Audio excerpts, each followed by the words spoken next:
Thank you, and welcome to another installment in our series of webinars that are brought to you by the Church Protection Connection, the newsletter of the United Methodist Insurance Program. I'm Jeff Cook, President of United Methodist Insurance, and with us today is our guest speaker, Mr. Nathan Briggs of Strategos International.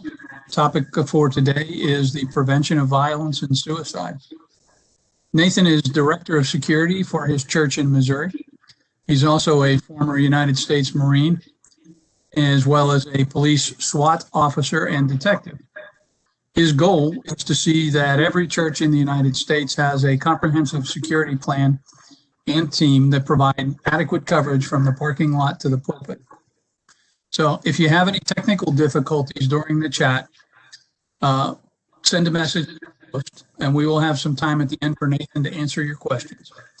Use the chat to send your questions to the panelists as we go along. Let's have a word of prayer right now, and we'll turn it over to Nathan, who will tell you more about Strategos' tools and techniques for the prevention of violence and suicide. Lord, we ask your blessings on your people and we pray for wisdom to recognize them when those around us need help, and give us the strength and knowledge to give them wise counsel and support. Help us to provide a safe and welcoming environment for all who seek to know you in communion with us. Nathan, it's all yours. Jeff, thank you so very much. We want to give a huge thank you to you and to UMIP for having us out here today and allowing us to be able to come and share some of our knowledge and experience with you guys. It's a pleasure to be able to be with you again. I know that we've done a couple different webinars with you in the past over church security and church protection. And so today we want to laser focus in on awareness for concerning behavioral precursors to violence and suicide. So this is a subject that we are going to be able to address from not just from theory but from experience, from what we have done as a company to put together our experiences, and from research that we've collected as well. So thank you so much for having us out here. As we get started, we want to focus on response. Most people focus on response, but we want to focus on prevention of violence and suicidal behaviors. So before we get started, let me just introduce myself. Thank you, Jeff, for actually introducing me a little bit earlier. Again, my name is Nathan Briggs, and I am with Strategos International, and we are a world-renowned church security training company, actually technically the largest church security training company. And so that has allowed us to really get into so many different places and be able to encourage people, build them up, learn from their experiences, and build on our own as well. So it's really not from theory, but it is from experience. And so part of my experience, like you said, I was an infantry Marine in the United States Marine Corps. After that, my wife graciously let me join the police force. That was back before it got so wild and out of hand like it is right now. But throughout my career in law enforcement, I was actually able to do patrol. I was able to be part of the SWAT team. I was able to be a detective. And through those years of experience, there were so many people that I was able to connect with and be able to see what they were going through, and they were able to see what I was going through. And so it's not just from me hearing about different things, but it's from me actually going through certain things that I'm able to be able to present this information to you today. I'm also the leader of our church security at my own church. I'm a husband. I'm a father of 3 beautiful teenage daughters. So that's probably why, if there's a glare off my head today, that's probably a big part of why. So what I want to talk to you today about is church violence statistics. Now, I'm not going to go real deep into this because that was already covered by Barry Young in some of the other webinars, but I do want to hit it a little bit to give a little bit of context to what we're going to be talking about today. So since 1999, there's been over 1,700 violent church attacks. 1,700 violent church attacks. Last year alone, there was 261 violent church attacks, and in the overwhelming majority of church attacks, by the time law enforcement can actually get there, the attack's already over. And I can attest to that from actual experience. The town that I lived in and that I worked in as a law enforcement officer, we had a response time of roughly 4 to 9 minutes, depending on where we were going. 4 to 9 minutes. Think about that. Think about how much can take place in 4 to 9 minutes. So that's why in the overwhelming majority, these things are already over by the time we get there. Just a couple of weeks ago, honestly, down in Starkville United Methodist Church in Starkville, Texas, the pastor was killed there at gunpoint. So the things that we're talking about today, they are relevant. It's not, we can't take the mindset of it's never going to happen to us. We do have to think about it. So you being the church leaders that are taking your time to actually come and watch this, I applaud you. We applaud you. Thank you so much for taking steps to help prevent these things from happening. So the number one killer of law enforcement, military, fire, EMS is actually suicide. It's not all the violent calls that they go on. It's not the dangerous calls that they're going on, but it's actually suicide because the mental things that they're trying to process and emotionally trying to deal with in their own lives. We're going to go over several things that actually cause those different things to help you have some indicators of what that might look like. This isn't just a first responder issue, though. Every 40 seconds, someone literally commits suicide or attempts to commit suicide. That is devastating. It's devastating, and it shouldn't be that way. Suicide prevention directly ties into the church security because oftentimes suicide turns into homicide. So it's not somebody that's just trying to harm themselves. Oftentimes it spills over. It's from domestic violence issues or something like that, or just mental issues that they're dealing with, but that spills over. And then we have to be able to address it. We have to recognize it and address those issues. So we're going to be able to do some of that today with you guys. Help to get you prepared for that. So today we're going to talk about stress right off the bat. Stress is a feeling of emotional or physical tension. It is your body's reaction to a challenge or demand. I don't know about you guys, but I've dealt with a lot of stress in my lifetime, and I'm sure that you guys have too. So some of those feelings, the way that you act and the way that you respond to things, think about those things. And whenever you're seeing somebody acting that way, those are going to be clues for you. Stress and statistics. I'm going to kind of hit these quick because you guys should have them up on your screen. 46% of Americans state that work is a major source of stress.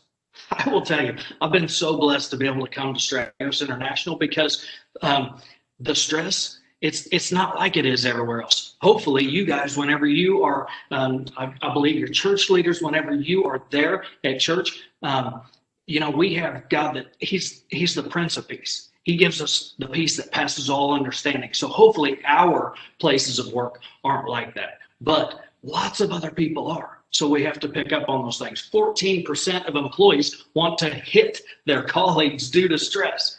If that's the case, I would say that maybe their colleagues are part of what's causing them stress. But I hope that they don't actually do that. We don't hit each other here in the office. I hope you guys don't either. But 58% of people in the workplace trust a stranger more than their own boss. 58% trust a stranger more than their own boss. They don't even trust their own bosses. That can cause some serious stress, can it not? 83% of men and 72% of women state that stress carries over into personal life. I can see that. I saw that on the police department. I saw it in the military. Whenever you're dealing with stress, it literally permeates all areas of your life. And we want to be able to identify that and help with that. Stressors leading to violence or self-harm. We call this inner turmoil. Inner turmoil. Excuse me. So if you think about this, if somebody thinks that they have a broken bone, they can go get an x-ray, right?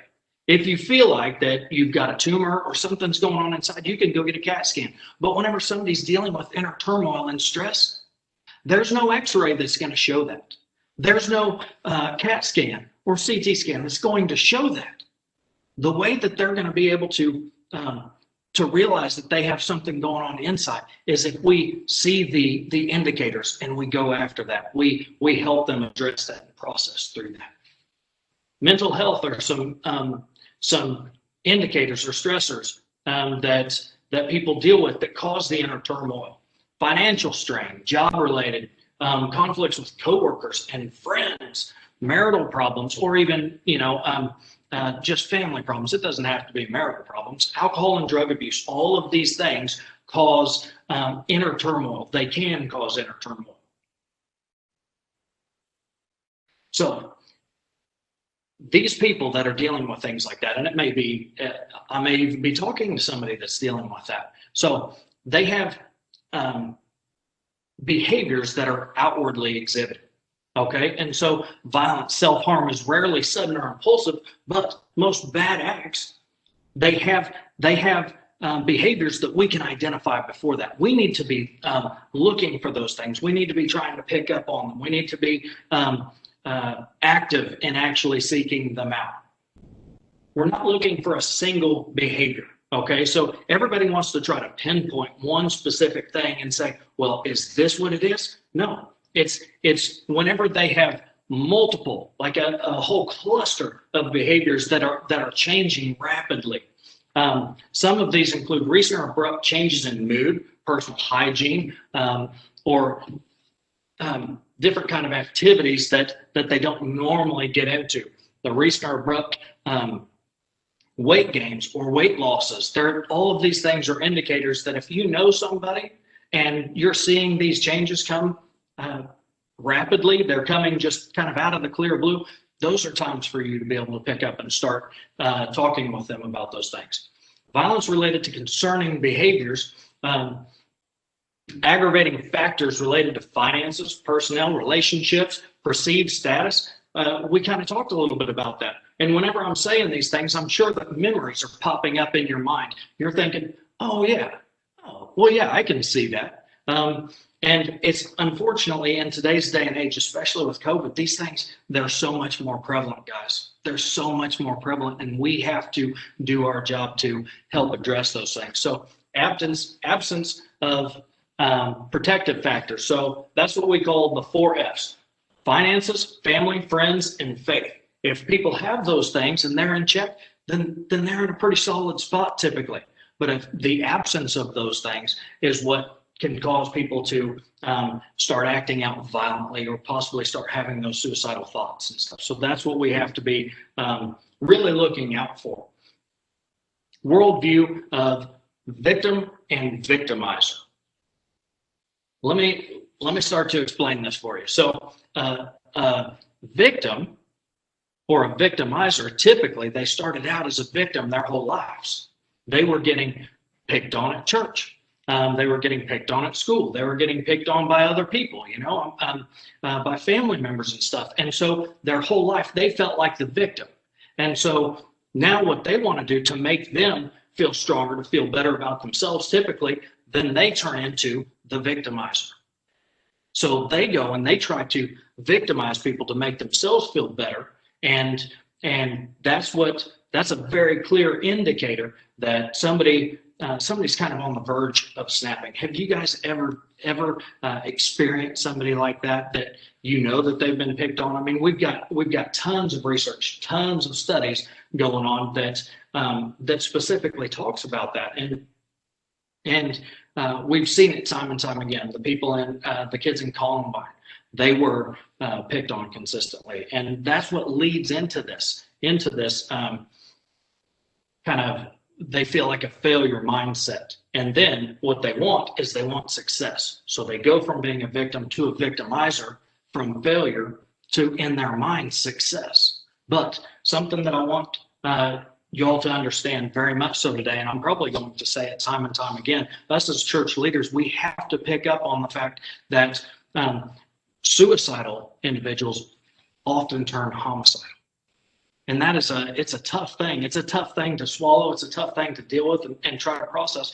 But guys, we as church leaders, we have to. It's our responsibility. We're going to talk about some of the problems and the symptoms of these things, concerning behaviors that are outwardly exhibited, violence-related concerning behaviors, okay? Veiled threats. What a veiled threat is if somebody, you've probably heard somebody say, if they say that one more time, they're going to pay for it. You know, if he treats me like that one more time, just wait and see what happens. That's a veiled threat. Okay, so we need to definitely be picking up on veiled threats. If they've had a recent fascination with weapons or things like that. So Barry has a friend, my friend Barry Young. He has a friend. He teaches this class all the time, and this friend of his is a church leader in Colorado.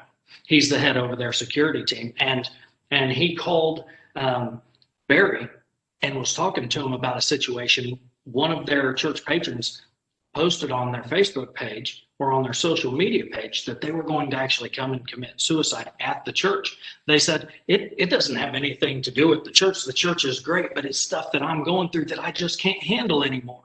I don't know what the fascination was with the connection with the suicide there at the church, but he made that outward expression. It was that wasn't even a veiled threat. It was a full-blown cry for help is what it was. So what the church did, what this church security leader did, is he immediately reached out to him. He started talking to him, communicating with him, not out of judgment, but out of love and kindness and care. And so every time this guy showed up at church, they would reach out to him. They would love on him. They would take care of his emotional and physical and financial needs, and they would just always pour out and help him. But what they didn't do is ignore him. And unfortunately, Barry got a call not too long ago that individual actually did take their life, but it was taken at his own home. It wasn't taken at the church, because every time he went, people were surrounding him. They were loving on him, and they weren't trying to judge him. It wasn't coming from a place of judgment. So that's something that hopefully you guys are able to connect with and take away from on this. You know, just hitting on weapons real quickly. I want to give you guys Strategos' stance on churches. Should we be armed? Should we not be armed? Because that's one of the biggest questions that we get all the time. So I want to go ahead and address that with you guys right now. And what we do here at Strategos is we say, pray and ask God. Whatever he wants you to do, that's what we want you to do. Okay? There's so many different options. You know, there are so many different options, and we're going to cover a lot of those options for you today so that you don't feel like that you're stuck in a box and you have to go one way or another. So empathy with others that have committed mass violence. So if you hear somebody, and we're back on the concerning behaviors from these individuals. If you hear somebody say, like, you're hearing the news and you're with somebody and they say, well, I can see how that person would do that. Yeah, that sounds about right to me. Sounds to me like they had what was coming. No, that's not normal. That's not what a rational thinking human being would make a statement like that. And so we got to pick up on those things, and we have to try to address those things. Statements that basically are like martyr statements on behalf of others being victimized. You know, where they're raising those people up, putting them up on a pedestal or something. It's just simply not right, but it's a clue for us. Failure to take responsibility for any of their own failures. Now, I will tell you, growing up, I struggled with that sometimes. You know, I think as kids, whenever we do something wrong, we're like, no, that wasn't me. I didn't do that. Blame it on my brother. But anyhow, we're talking on a whole different level. Nothing that they ever do, nothing they ever make a mistake on is their own responsibility. They never take responsibility for it. So that's something else. Demonstrating traits of mental health and mental illnesses. So please hear me correctly, though. People that have mental health issues doesn't always lump them into this category by any means whatsoever. So please don't think that that's what I'm saying. But certain mental health issues do come along with this. Leakage. What I want to talk to you about today with leakage is leakage occurs when a person intentionally or unintentionally reveals clues to a third party about feelings, thoughts, fantasies, attitudes, intentions that may signal the intent to commit violence. So let me give you another example. The Virginia Tech shooting. Okay. One individual goes in, literally kills 60 people in 2 minutes. 60 people in 2 minutes. That same individual that did that, a week earlier, he was at the shooting range. Now, with my police department, whenever we go to the range and we train, we put the silhouettes down range. Okay. And we shoot at them standing up like they are a threat to us. This individual laid it down on the ground, stepped back 7 feet and started shooting into the ground. Well, the range owner was there. The range master saw this stuff. He had never seen it before. I've never seen it before. I've never seen somebody train like that. Well, what we found is after that shooting took place, the range master comes and came forward and started talking about that with law enforcement. And what he was training to do was shoot people that were trying to hide under tables. So that is what we call leakage. Okay, it's whenever these things are let out, but we don't do anything about it. Leakage can be found in the following forms: verbal communications, like if they're talking about it in writings, online interactions, just like what I just told you about, jumping on the social media and stating that they were going to do something. So we need to take these things seriously. I know in law enforcement, I've heard multiple times where people say, well, they're just seeking attention. They're just seeking attention. Let me ask you this: what if they're not? That's what we have to figure out. That's what we have to come to terms with. It's so much better to be safe than sorry. Okay, we need to be in front of those things, not going, man, I wish I would have done something about that. More problems and symptoms. Suicide-related concerns and behaviors, talking about feeling trapped or in unbearable pain. In unbearable pain, this is like an epidemic that's just rolling through our nation right now. Our teens, especially, and our young adults, they're dealing with this stuff on a whole different level. And there's lots of different stressors and reasons why. But it makes us have to be so much more on alert. Talking about being a burden to others. Increasing the use of alcohol and drugs. Or starting to do that right off the bat without, if they hadn't before. Those are things to think about. Acting anxious or agitated, behaving recklessly or taking risks that they wouldn't normally take, sleeping too much. That's something that I would like to be able to do, but honestly, I wake up bright and early in the morning every day, no matter what. Withdrawing or feeling isolated. I think that we've all probably witnessed people that kind of pull back from everybody else and everything. And guys, those are telltale signs that we have to watch out for. Showing rage or talking about seeking revenge. Those are big, big things. In Strategos, we deal a lot with workplace violence and prevention, and we do protection for places that whenever people are exhibiting these things, they call us to come in and help mitigate those things. And fortunately, hopefully you guys have your own church security teams. As church leaders, you have developed these church security teams to be able to address these things together. Displaying extreme mood swings. Well, that's a big one, isn't it? Suicide-related concerns. Talking about wanting to die or killing oneself. If somebody is making these specific statements, guys, then that's something that we definitely have to watch out for. Looking for means to kill oneself. Talking about feeling hopeless or no reason to live, becoming withdrawn. Recent decrease in work performance. So as church leaders, I don't know if you guys are all on staff at church or if it's kind of a volunteer basis. At my church, several tons and tons of people are a volunteer base. But so that means they're dealing with stuff at work and they're dealing with stuff at church. Like we've got to deal with both sides. And so whenever somebody's performance is dropping considerably and we're picking up on that, that's a big concerning behavior.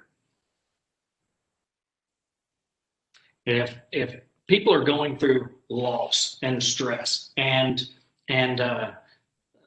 like that said, maybe they lost a job, maybe they're dealing with a divorce or something like that, that's time for us to come in around them and provide them the hope and the love and the support that they need. It's not time for us to back away, even if those times seem to be hard for us to deal with too, and hard for us to process. And sometimes whenever people are dealing with these things, they might be exhibiting behavior that we don't necessarily want to be around, but it's going to take the love of Christ through us to help them get past that. If we just leave them alone, they're going to be left to their own vices, and their chance of surviving that is going to be a whole lot less. Now, something at Strategos that this is extremely, extremely important to us, guys. If you have thoughts of harming yourself currently, or if you have in the past and you're dealing with something like that, I want to tell you that we are here for you. Okay, we're absolutely here for you. And suicide, I may say this a lot, but suicide is a permanent solution to a temporary problem or problems. Okay, it's something that doesn't go away, unfortunately. And so please, if you guys are thinking about that in any way, shape, or form, do not leave or get off here today without getting my contact information. Talk to somebody. I put my contact information on the screen for you.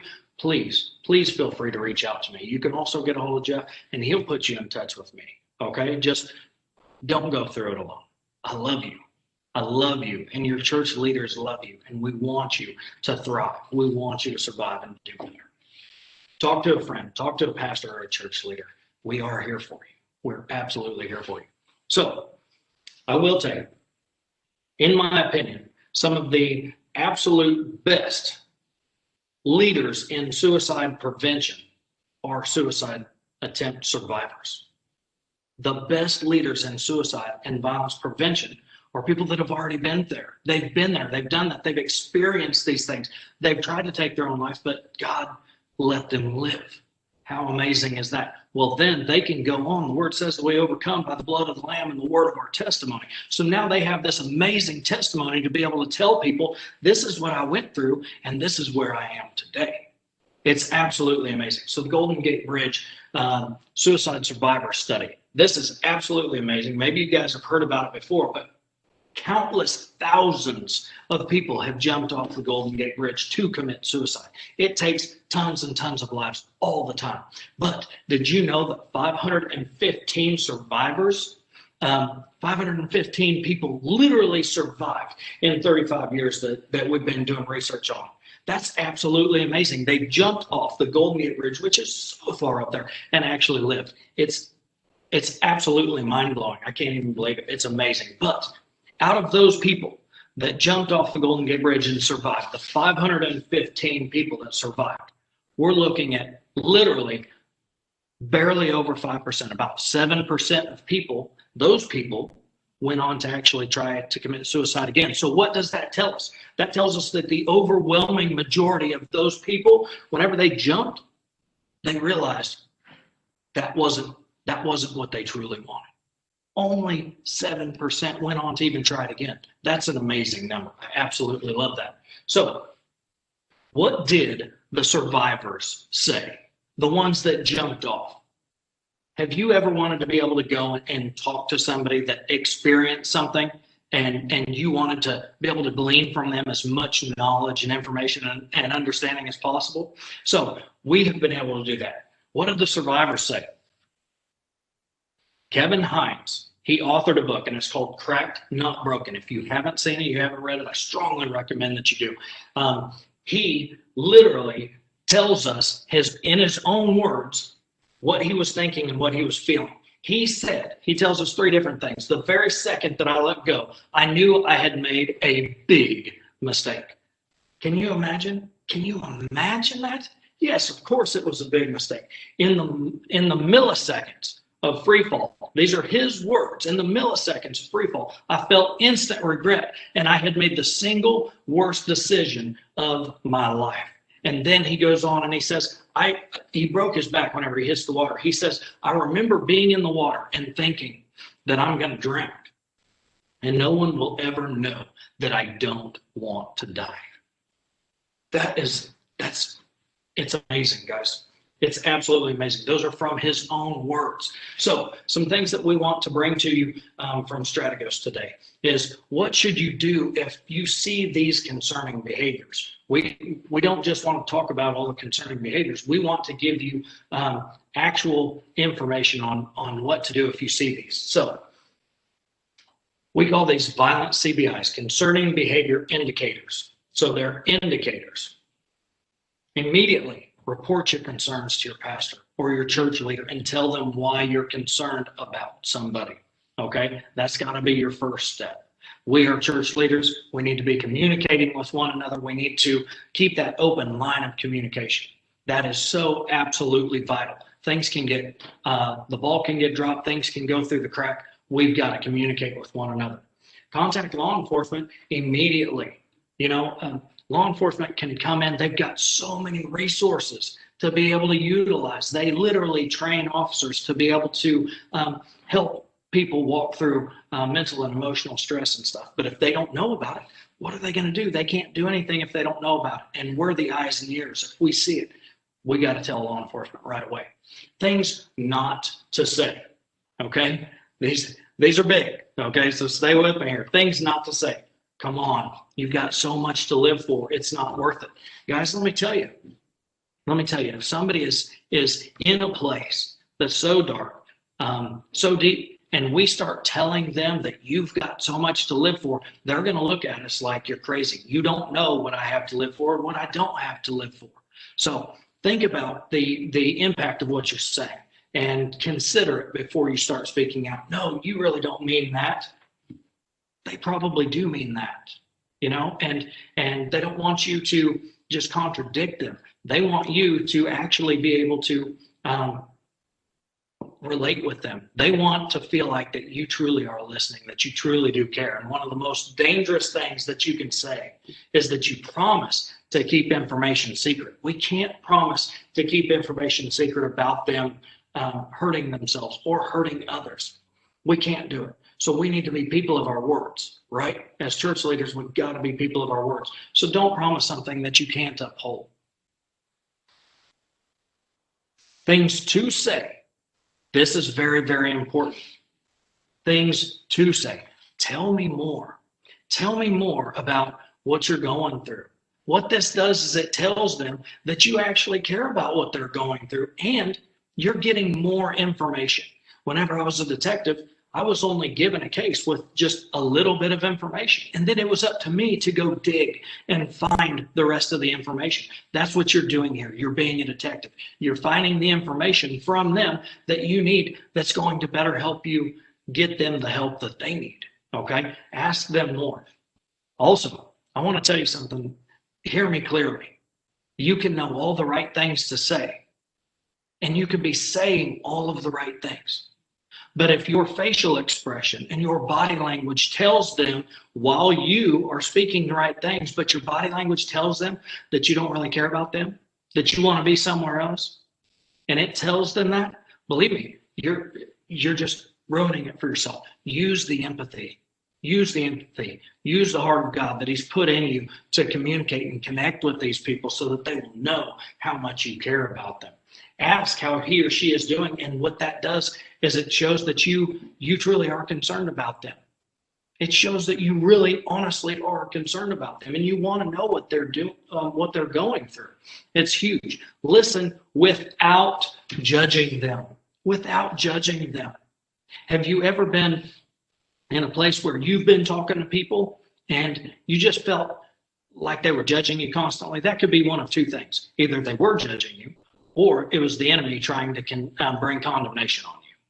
But if they feel that judgment, we don't want to give them any kind of reason to feel that we are judging them. We want them to feel absolute love, kindness, caring, compassion. That's what we want them to feel. So listen without judging them. Mention changes that you've noticed. So if this is somebody that you have a relationship with, maybe you only see them on Sunday whenever they come to church. Maybe, but if you've noticed that something has changed about them, mention that. Mention that to them, because what that's going to do is it's going to help them know that they've been seen. And a lot of these people feel like they have not been seen by their parents, by their grandparents, their family, their loved ones, by all kinds of people growing up. They feel invisible, and that hurts. It hurts so bad. They need to feel that you've seen them. And if they feel like you've seen them, then they're going to be willing to open up so much easier.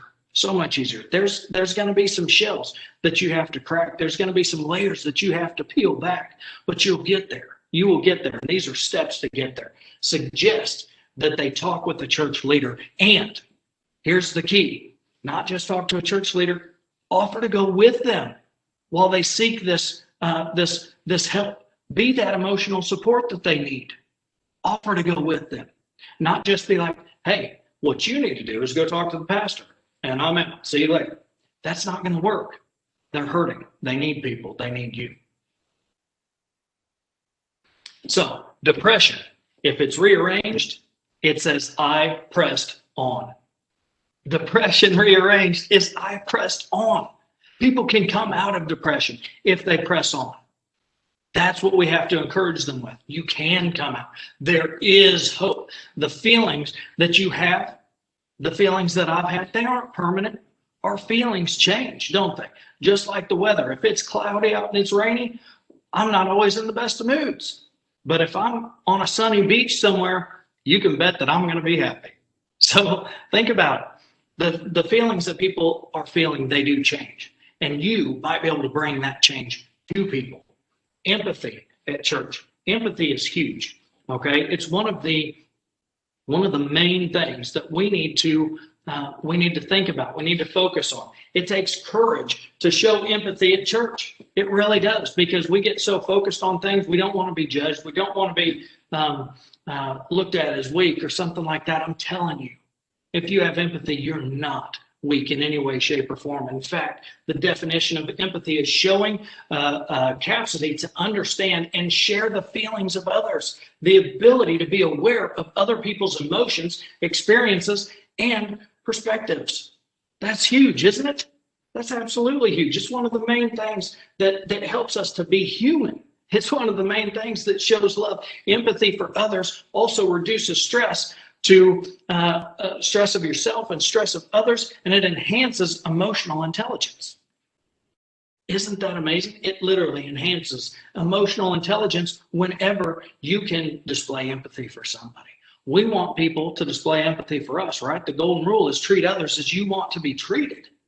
So if you want people to care about your feelings, care about their feelings. It's huge. Practice simple habits to develop the skills of empathy. These are some things that you can literally do to develop that. I'll tell you, from my background and just the way that I was raised, the things that I've gone through, I didn't always display empathy as much as I should. And honestly, to be real honest with you, I probably still don't. But these are practices that we can do to help get us where we need to be, to help be successful in these areas. So when holding conversations with somebody, take a moment to listen before rushing to reply. Who here does that? I've done that. I do it with my wife. If she was here, she'd tell you straight up that that's something that I can work on. I can take a little practice in that area. Mutual understanding is developed when you open up about your own personal feelings and experiences. Sometimes we don't want to talk about our own personal feelings and experiences, especially if it's a failure. But you know what? Just like I said earlier, that's how we overcome, by the blood of the Lamb and the word of our testimony. Our testimony is our experiences. But your testimony isn't just for you. Your testimony was given to you. The things that you've been through and overcome, those are to help other people. They're not for you. Great, you learned from it. Yes, you went through it, but now find the people that are going through those things and share your overcoming, your victory with them in those areas. That's what it's for. That's truly what it's for. It will make you so much happier. So at Strategos, we want to help you to prevent violence at church. So be aware of potentially suicidal persons. If you're not looking around for it, you're not going to see it. That's just the way it is. Churches can provide free or discounted counseling. Hopefully, there are some churches that don't, but there are so many that do. But even if you don't, the church leadership can partner with local ministries that provide real-world solutions to these people in distress. It's out there, guys. It's not, and sometimes it's okay to share the load, to share the burden. If it's more than your church can handle, it's okay to share that. Don't feel like that you have to take that yoke on yourself. Cast it off onto somebody else that can help you with it. That's what we're here for. Help each other. Take that load, bear that load for somebody else if they can't handle it. Practicing situational awareness. This is a huge one, and I drive this home with my guys on my church security team all the time. You have to be aware of what's going on around you. You've got to. You can't have your face buried in your phone all the time. You can't be so focused on one individual thing that you don't see life going on around you. It's crucially important. Engage the hurting, not ignore the hurting. We've got to engage, not ignore. That's one of the biggest takeaways that I can personally give you today. Engage, not ignore. If you see somebody come into your church and they don't look like somebody that you would normally talk to, and no one else is talking to them, guess what? It's your time to shine. Go engage that person.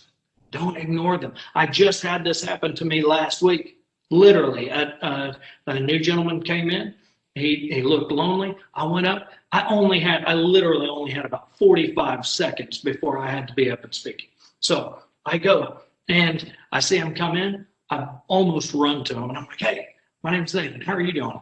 And he's like, "Good, good." I said, "What's your name?" He said, "Philip." I said, "Man, Philip, it's so good to have you here. Have you been here before?" And he said, "Yeah, about 10 years ago. But my goal now is to make sure that Philip comes back, to engage with him and make sure that he feels welcome there and that he doesn't feel like he's being judged and pushed out or ostracized or anything like that.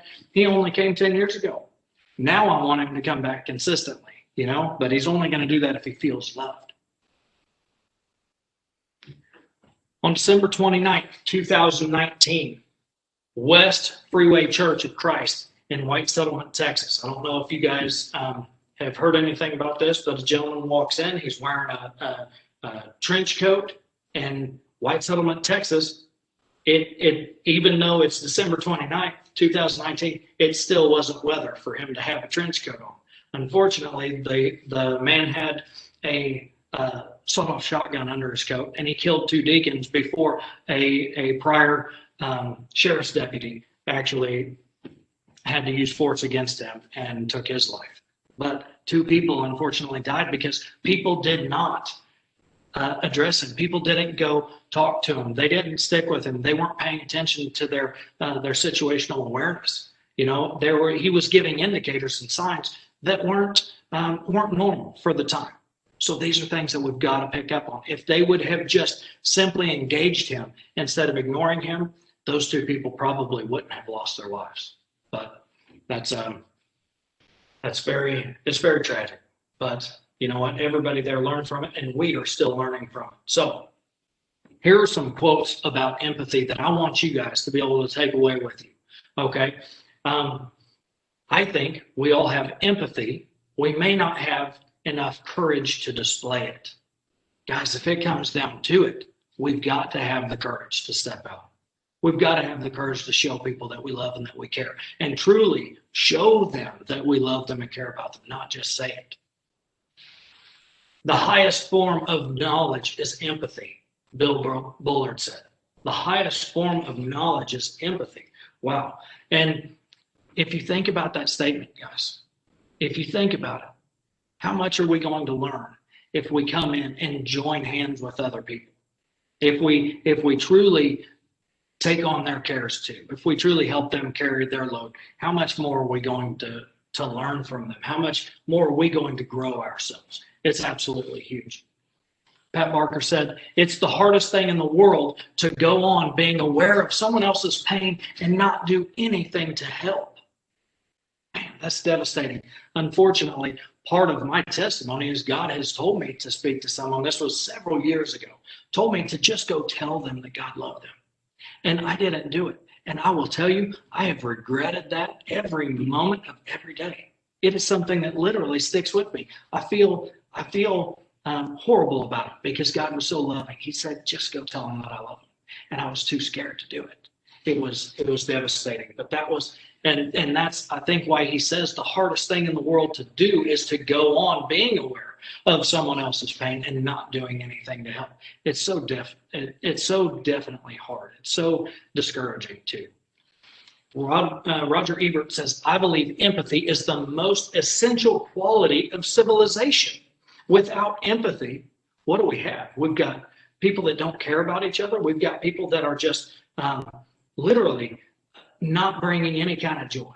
You know, we've got to have empathy. We've got to show empathy, and that is truly one of our greatest qualities in civilization. President Theodore Roosevelt said, "Nobody cares how much you know until they know how much you care." Is that not the truth? Nobody cares how much you know until they know that you truly do care about them.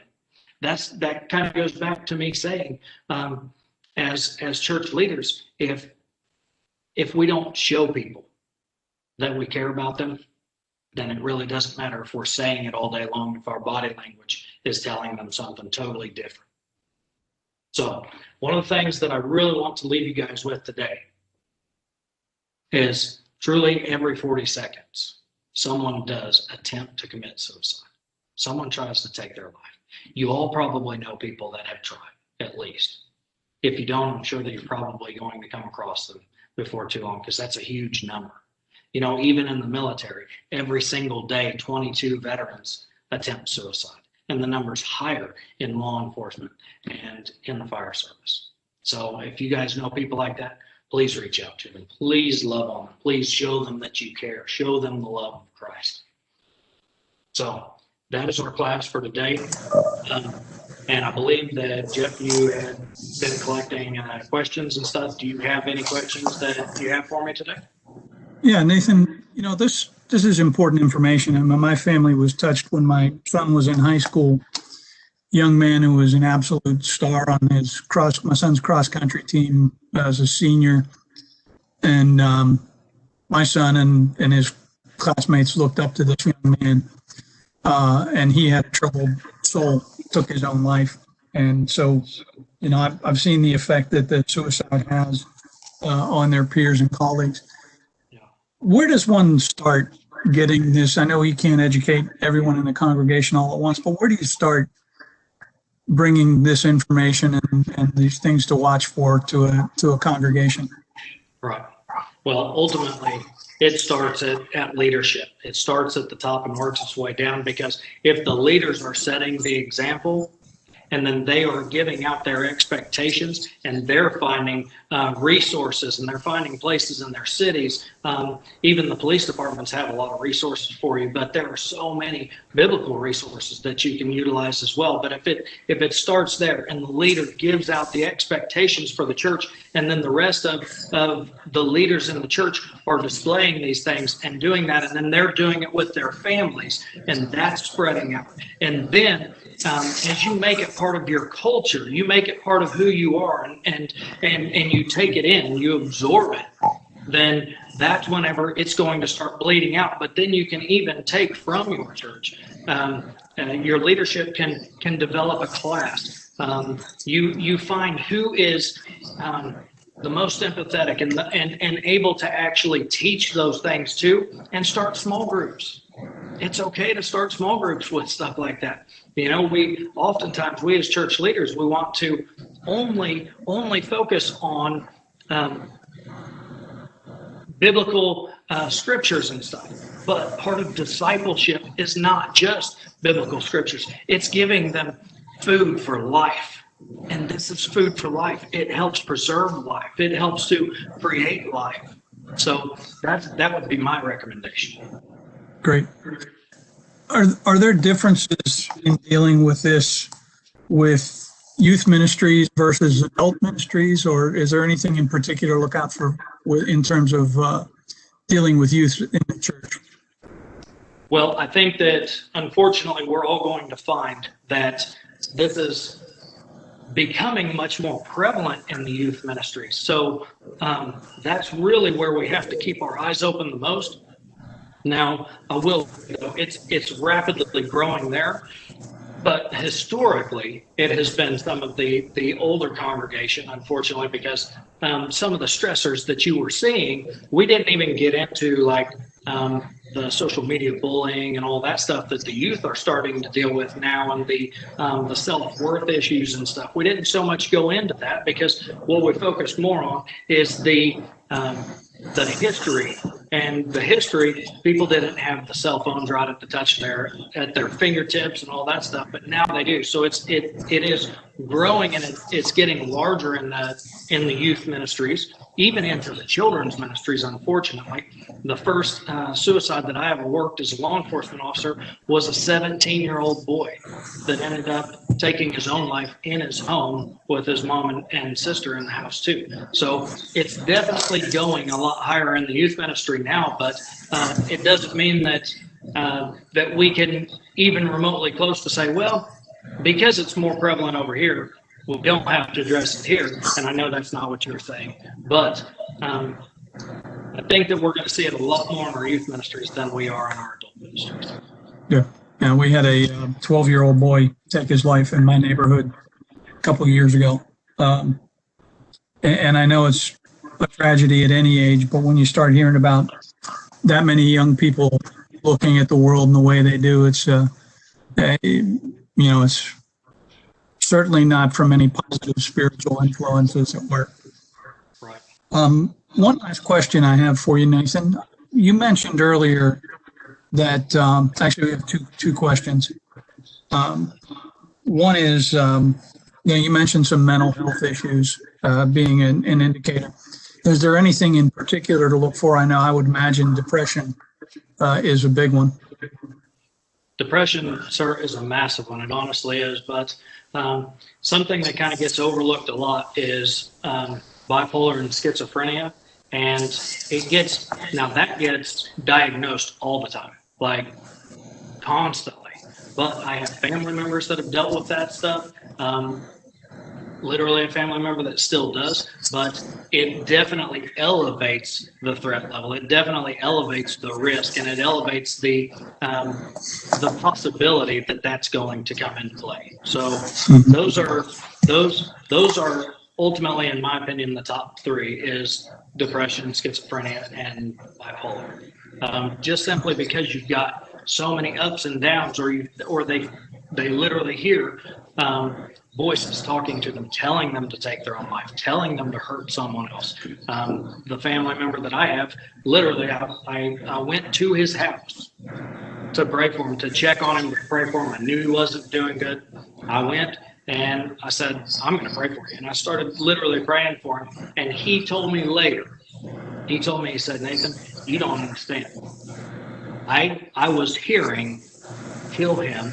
And he goes, I was trying to get to the baseball bat to literally kill you. He goes, but I physically couldn't. Something was restraining me. And we all know what that restraining was, thank God. But that was something was literally telling him to take my life. But I mean, literally right in the middle of praying for him. So that was pretty devastating. But those are things that he struggles personally. So if someone wants more information about what Strategos can do for them, what's the best way to find that? There are two great ways to do it. Ultimately, the best way to find the widest range would be to go online at www.strategosintl.com, and that's StrategosIntl.com. Or they can also reach out to me, and I would be happy to talk to them anymore. We do, we do so many different church trainings, and if you contact me and want us to come to your church, I'd be happy to come to your church, and we will literally do church training for you. Right.